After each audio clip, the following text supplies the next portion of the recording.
Once a rising star in China's EV market, Neta Auto has faced continuous turmoil this year, with rumors of bankruptcy gaining traction. After delays in paying wages, salary cuts, layoffs, and unpaid supplier bills, social media is now abuzz with reports of Neta's direct sale store owners fleeing, leaving customers and employees in the lurch. On November 21st, a staff member from Neta's store shared a video. 无锡直营店关店了，售后也关了。 The Wuxi direct sales store has closed, including after-sales services. As a Neta employee and car owner, I'm heartbroken. No one is here to handle compensation. This worker faces double trouble. He's unemployed and hasn't received months of overdue wages. Worst yet, as a Neta car owner, he's unsure how to maintain his vehicle if the company collapses. On November 22nd, a second-hand car dealer found that the Neta store in his city had been emptied. It's troubling. Just recently, the store was fully operational, but now everything is gone. As the saying goes, there's no smoke without fire. It seems the rumors about Neta delaying wage payments might be true. That's the nature of the EV industry. One moment, they're dancing to the beat, and the next, they're in critical condition. Whether Neta can survive this ordeal will depend on its destiny. On November 25th, another dealer discovered the Neta outlet abandoned, with disgruntled customers blocking the entrance. Many had prepaid for vehicles that were never delivered. A few years ago, we saw the collapse of countless P2P platforms. Now, it's the car dealerships shutting down in droves. Did you see this? The Neta Auto User Center has gone under. The store on Tianjin's development zone has closed. Just a few days ago, I took delivery of 10 cars from them. Today, I thought I'd visit, and it's gone, completely shut down. A friend told me it was finished, but I didn't believe it. Now I've seen it with my own eyes. No cars left, the boss has disappeared, and angry consumers have blocked the store entrance. Nothing inside can even be moved anymore. This economy is getting worse and worse. We used to think dealerships were stable. Who would have imagined they'd shut down like this? But now, even one small mistake and it's all gone. People ask how to safely buy a car from a 4S store these days. Let me tell you, don't trust what you see. If you're buying a car, make sure it's in stock and with all the paperwork completed. Only buy it if you can drive it away the same day. Get an invoice issued and register the car within 3 days. This is the only way to protect your rights and interests. The store closure he mentioned has left many customers stranded. They paid for their cars and placed orders, but when the dealership owner fled, they were left with nothing, neither car nor refund. It's like buying an unfinished apartment. You pay for it but can't move in. Now it's cars instead of homes.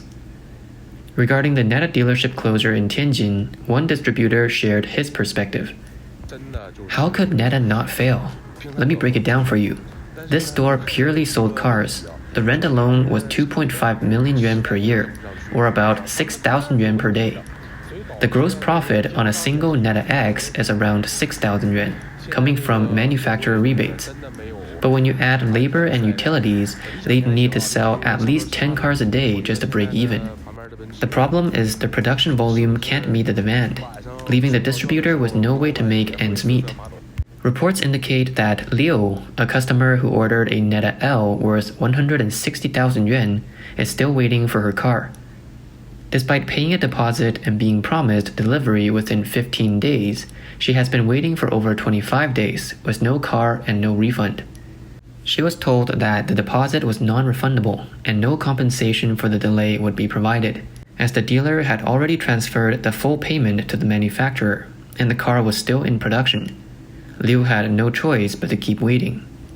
Customers have flooded Neta CEO Zhang Yong's Weibo account with complaints, asking when they'll receive their vehicles and questioning why they weren't informed earlier about the discontinuation of certain models. Neta Auto faces severe production bottlenecks due to unpaid supplier debts, which have led suppliers to halt deliveries.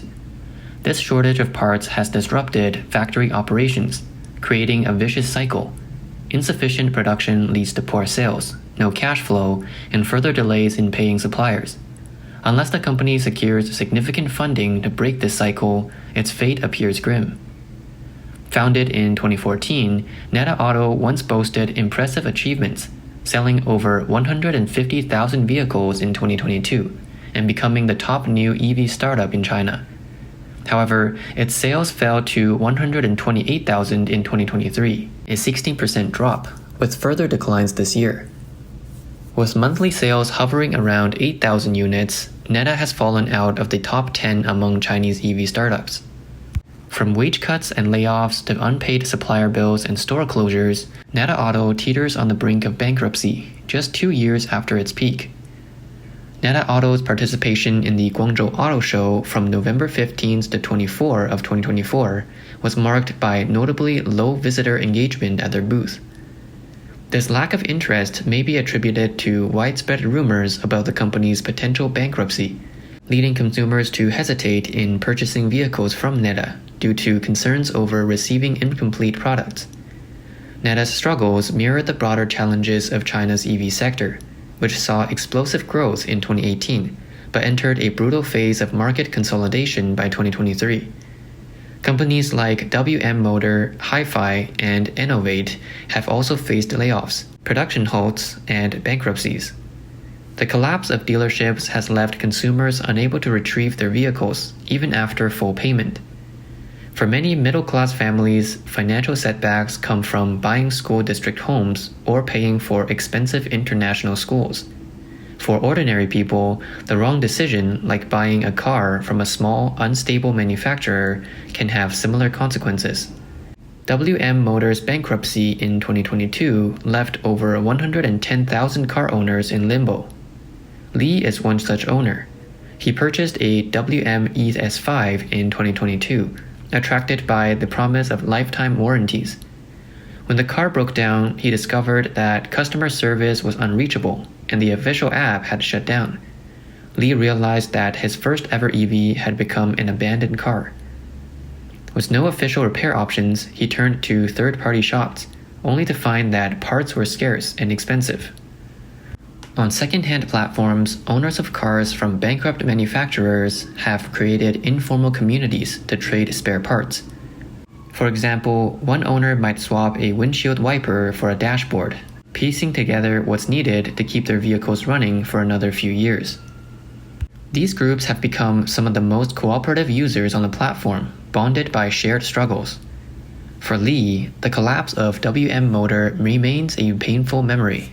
He purchased a WM ES5 for 160,000 yuan, but the car is now worth just 30,000 yuan. Worse still, he owes more than 100,000 yuan in loans on the vehicle. Lee also suffered a minor rear-end collision last year that damaged his taillight, further reducing its resale value. Lee's predicament is not unique. WM Motor sold over 117,000 units of its first production car, the EX5, since its launch in 2018. However, after filing for restructuring over a year ago, WM has seen factories shut down and dealerships close, leaving more than 110,000 owners stranded with no clear resolution. The situation is similar for owners of Enovate vehicles. After the company filed for bankruptcy in August 2023, following months of halted production, owners were left without after-sales support. Many are now forced to handle maintenance and repairs on their own. One such owner, Zhang, spent over 200,000 yuan on an Enovate ME7 in 2021. Although the car initially performed well, the company's collapse left him dealing with high repair costs and uncertain service quality. Determined to save money, he taught himself car repair using online tutorials, successfully replacing the battery management system and even adjusting the central control system. Over time, Zhang feels he has become more skilled than most service technicians at dealerships. Yet, despite his efforts, the car's value in the second-hand market has plummeted. Zhang regrets his decision to invest in an unstable brand rather than choosing one with a better track record and after-sales support. Adding to his frustration, many of the car's advanced features stopped working after the company shut down its servers. Functions reliant on remote connections have become useless, turning his smart car into a liability. Desperate owners have even resorted to hiring hackers to modify apps and systems, turning what was once high-tech innovation into a challenging burden. Another victim is Jun, who purchased an Enovate vehicle. Without access to after-sales support, he drives his car with constant worry about potential damage, knowing repairs will be difficult or impossible. Reflecting on his purchase, Jun noted that the car's design and performance initially impressed him, and the proximity of the factory near him gave him confidence. However, the factory's closure proved he had underestimated the risks. 好像很多人都没听说过。 Enovate Auto might not be familiar to many people. Let me show you my car. 看一下我这个车子，我这车子是电车。 It's an extended range EV made in Changsha. Unfortunately, the factory has gone bankrupt, leaving it as an abandoned car, or limited edition if you want to sugarcoat it. I bought it in February 2022, and it's been over 2 years. 2年多了。这是个增程式电动车，用油用电都可以跑。 The exterior and interior are decent, and I chose it because it seemed promising. 东西有点乱，把这个忽略掉。 The factory was nearby, and I thought there was no risk of bankruptcy, but I was wrong. 要问我为什么选了这个车？ While the car has no major issues and only needed a cutoff valve replaced in 2 years, the factory's collapse has made repairs nearly impossible. No parts are available, and it feels like a disposable car. Every drive is stressful, constantly worrying about accidents. What I thought was a bargain turned out to be a hard lesson. Jun also visited Enovate's factory and found its gates tightly shut. Not a single car remained inside the massive factory, which was completely abandoned. Enovate Auto, previously known as DIARC, was part of Jia Yueting's ambitious plans in the automotive industry. As the founder of Le Eco, Jia was a prominent figure in China and an early pioneer in cross-industry car manufacturing. Starting in 2014, he established Le Eco Auto, Faraday Future, and DIARC, aiming to disrupt the automotive sector. Compared to Le Eco Auto and Faraday Future, DIARC maintained a relatively low profile. However, its core team was impressive. Led by Zhang Hailiang, former general manager of SAIC Volkswagen and the youngest vice president in SAIC's history. The team included 6 senior executives from SAIC Volkswagen, each with over 20 years of experience. Under their leadership, DIARC adopted a hybrid model of traditional automotive expertise combined with internet-driven strategies, enabling it to swiftly meet market demands and establish a solid supply chain. In 2017, DIARC launched its first vehicle, the EV10, achieving mass production in just 957 days, one of the fastest records in the industry. It became one of the first new energy brands to deliver vehicles to customers. However, the collapse of Le Eco's financial network disrupted this momentum. Jia fled to the United States under heavy debt, and Zhang, along with other executives, left Le Eco to establish Enovate Auto, using DIARC as its foundation. With support from the Changsha government, Enovate introduced its premium EV brand and launched 2 models, the ME7 and ME5. It also built 2 production plants in Zhejiang and Changsha, signaling ambitious plans for growth. Despite these efforts, Enovate struggled to achieve significant sales, delivering only a little under 2,000 vehicles in 2021 and around 5,000 in 2022. Enovate's reliance on subsidies and inability to develop a sustainable profit model exposed it to financial vulnerabilities. By 2023, reports of unpaid wages and strained finances surfaced. In April, Enovate halted production, was listed as an abnormal operation entity, and faced over 400 million yuan in enforced payments. Executives were blacklisted and restricted from high-value consumption. Enovate's story reflects broader challenges in China's EV industry. Despite possessing experienced teams and innovative designs, fierce competition and market pressures have made survival exceptionally difficult.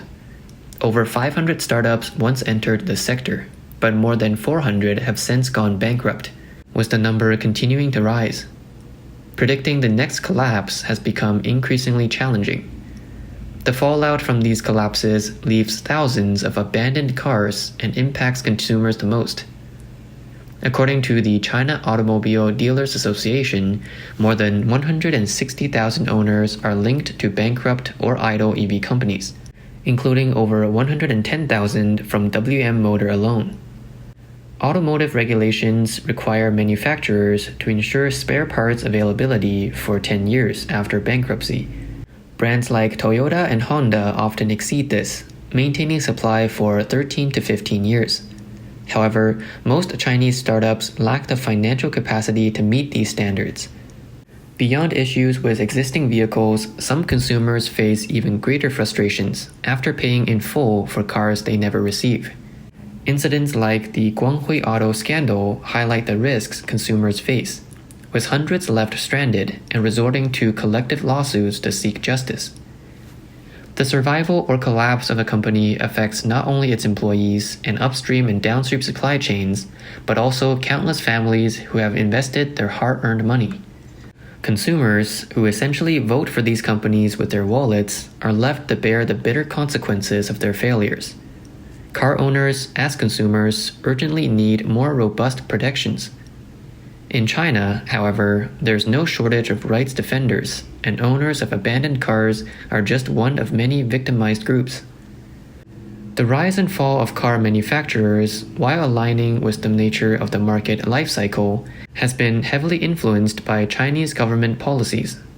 Generous subsidies and incentives attracted many outsiders into the EV manufacturing sector, leading to overproduction and intensified market competition. As a result, car companies have collapsed one after another, leaving behind vast empty factories, monuments to the absurdities of this era.